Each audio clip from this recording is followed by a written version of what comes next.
تو کیا آپ جانتے ہیں کہ رمضان کے روزے رکھنے سے ہمارے شریر پر کیا اثر ہوتا ہے؟ اس پر جاپانی سائنسدان نے ایک بڑی کھوج کی ہے جس کا جاننا ہر مسلمان کے لیے بے حد ضروری ہے۔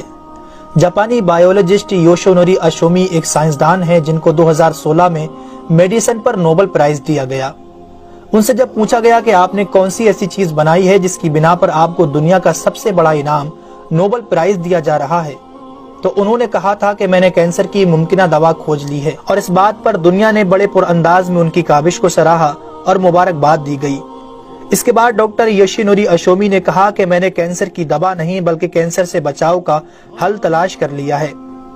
تو لوگوں نے ان سے پوچھا کہ بتائیے ایسا کیا جائے کہ کینسر جیسے خطرناک مرض سے بچا جا سکے؟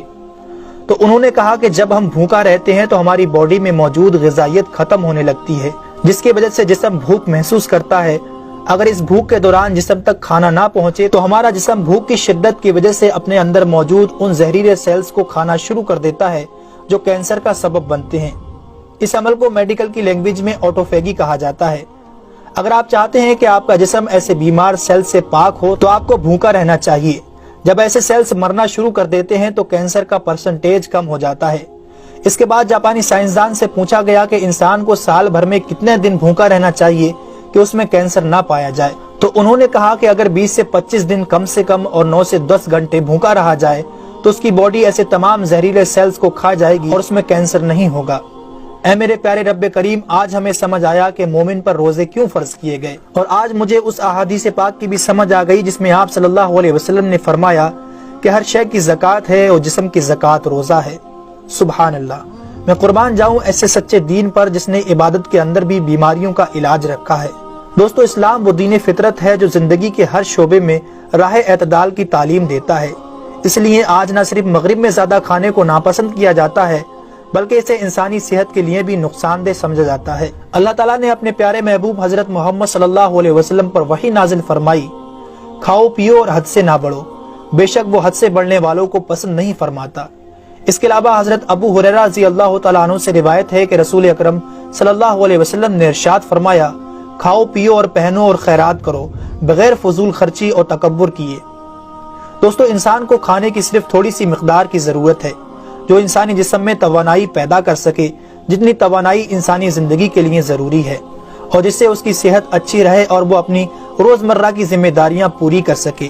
انسانی جسم کو جتنا کھانے کی ضرورت ہے اس سے زیادہ جسم میں داخل ہونے والا کھانا چربی بن جاتا ہے، جس کی وجہ سے انسان کا جسم بڑھ جاتا ہے، اس کی رفتار سست ہو جاتی ہے اور وہ بہت زیادہ تھکن محسوس کرنے لگتا ہے۔ اس کے علاوہ انسانی جسم بہت سے امراض کا شکار بھی ہو جاتا ہے۔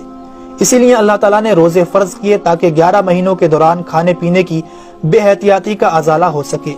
قرآن پاک میں اللہ تعالیٰ نے روزے رکھنے کا حکم ان الفاظ میں بیان فرمایا ہے، اے ایمان والو، تم پر روزے فرض کیے گئے جیسے کہ تم سے پہلوں پر روزے فرض کیے گئے تھے تاکہ تم پرہیزگار بن جاؤ۔ دوستو، قرآن مجید میں بیمار اور مسافر کے لیے روزے مؤخر کرنے اور جو روزہ نہ رکھ سکے ان کے لیے فدیہ ادا کرنے کا حکم دیا ہے۔